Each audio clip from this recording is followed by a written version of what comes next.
Children and sunlight go together like playgrounds and scraped knees, natural, inevitable, and occasionally hazardous.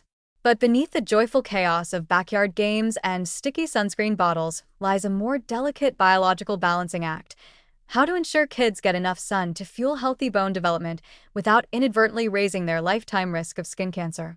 It's a dilemma made trickier by the fact that children, unlike adults, are in the business of building bodies from the ground up, and vitamin D is a key ingredient in that construction process. At the heart of this balance is vitamin D, the sunshine-dependent hormone essential for calcium absorption and bone mineralization.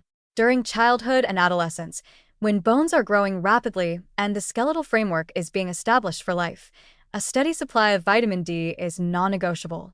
Without it, calcium intake, no matter how impressive the dairy consumption, is like trying to build a skyscraper without scaffolding. Deficiencies in kids can lead to rickets, a disease once thought extinct in wealthy nations but now making a quiet comeback in areas where indoor lifestyles, high-latitude geography, or strict sun avoidance are common. The good news? Children's skin is highly efficient at producing vitamin D. Just a few minutes of sun exposure to the face, arms, and legs several times per week, particularly in spring and summer, can often generate enough to meet their needs. The bad news?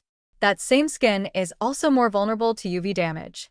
In fact, childhood sunburns are considered one of the strongest predictors of future skin cancer risk. It's as if the skin holds a grudge. It remembers every blister, every careless afternoon without sunscreen, and files it away for later retribution. Melanoma and other skin cancers typically don't show up until decades later, but the seeds are often planted in youth. DNA mutations caused by UV exposure accumulate over time, and sunburns in early life seem to supercharge that risk. What complicates the matter further is that sun protection habits formed in childhood tend to stick. A child who learns to respect the sun, without fearing it, is more likely to adopt lifelong protective behaviors, like using sunscreen, seeking shade, or wearing hats, that can meaningfully lower skin cancer risk. So how do you thread this needle? The key is moderation, not cloistering kids indoors like sun-fearing vampires, and not letting them crisp in the midday sun like unattended marshmallows. A few well-timed minutes of outdoor play without sunscreen, preferably in the morning or late afternoon when UV intensity is lower, can provide sufficient exposure for vitamin D production, especially in summer. After that, sunscreen, hats, protective clothing, or shaded play areas should become part of the routine. Dietary sources of vitamin D and supplementation also play an important supporting role.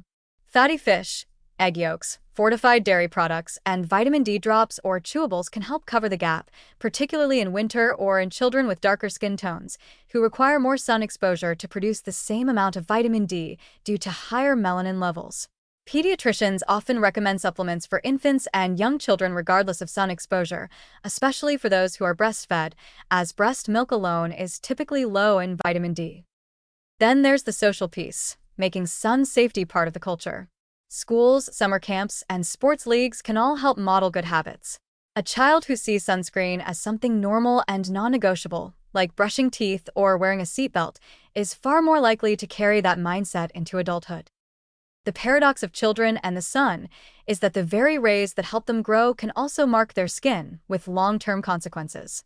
But with a bit of planning, some common sense, and a child-sized hat or two, it's entirely possible to give kids the sunlight they need without signing them up for skin regrets later in life. Because growing strong bones and keeping skin safe shouldn't be a trade-off, it should be a tandem goal. Let the kids run, let them play, but let them do it wisely, and maybe with a reminder that sunscreen isn't just for beach days.